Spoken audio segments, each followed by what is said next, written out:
tipong meron daw kayong parang nagtataguan or parang ayaw maghintay nung isa pagka nalilate yung isa, ganon, tapos umaalis pagka ganon. Yung bang hanggang sa napapakapang shooting, how true? Honestly, nangyari yan pero once lang.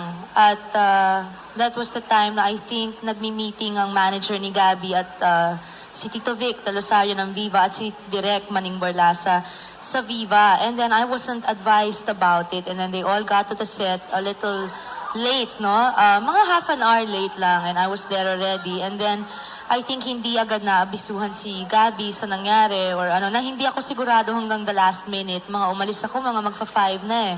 Hindi ako sigurado kung dadating pa sila o hindi. So, nagpaalam na lang ako kay Tito Maning. Ganun lang naman yung storya noon. Wala, kasi ang hirap-hirap yung... Minsan hindi ko alam kung saan ako lalagay dahil pag medyo kontrolado lang yung pag-uusap namin kay Gabby. Para bang, minsan malungkot nga eh. Kasi, hindi ba... kinasal naman kami, may anak naman kami. Before we shot this movie, maganda na yung samahan namin ni Gabby, no? It was kumbaga friends kami miski paano, no? For the sake of Casey. Pagkatapos, meron lang mga siguro naninira o gumagawa ng usap-usapan na hindi maganda, na para bang imbis na tahimik kaming nagtatrabaho para matapos ang pelikulang mabibigay namin sa fans, nasisira pa ng nasisira dahil sa gawain ng iba. So minsan di ko alam kung saan ako lalagay dahil pag medyo friendly ako kay Gabby, ako yung humahabol, ako yung excited. Pag di ko naman, pag medyo tahimik lang ako, hindi naman sa hindi ko pinapansin, kundi yung pag nasa isang sulok lang ako, nagkabatian naman kami, ganyan. Ako naman yung suplada, ako yung masungit. Hindi ko alam kung saan ako lalagay eh. Kaya sana pagbigyan naman nila kami kasi baka ang mangyari pa niyan hindi matuloy yung pelikula. So sana naman pagbigyan nila kami. Alang-alang man lang sa fans namin. Total na umpisahan na rin eh. Yeah, ang napansin namin, Sharon, nung kung gaano kadali ang pag-conceptualize ng pagbuo ng pelikulang yan, siya naman yata ngayon na medyo nagkakaproblema sa shooting. Dahil, in fact, doon pa lang sa story conference yata, ayaw yatang dumating muna ni Gabby hanggat wala ka pa. Kumbaga, para bang ayaw ayun, hindi ko alam yun. Basta ako, nag-ayos ako dahil alam kong merong mga kaibigan mula sa press na nandoon, merong TV cameras.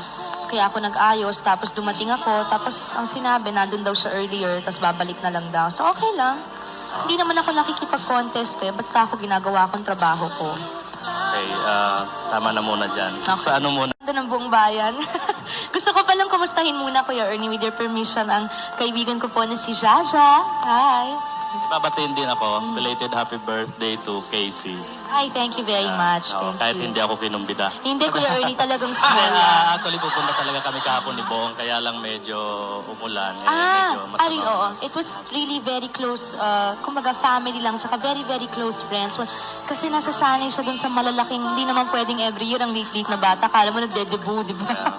Hindi pwede. Babatiin din kita siya dahil itong latest album mo ay gold record na. Thank you very much. In fact, nabigyan ka na ng award. Tapos hanggang ngayon, mabenta pa rin.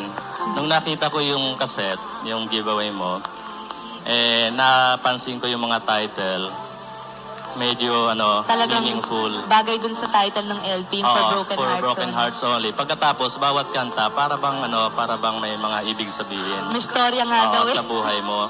Ngayon ito, nabanggit natin ang album, meron akong tanong, kung hindi may kagagalit, gagamit ako ng kodigo. Yeah. Dito sa mga titulo ng kanta mo, babanggitin ko isa-isa. Tapos babanggit ako ng 4 na tao na yun ang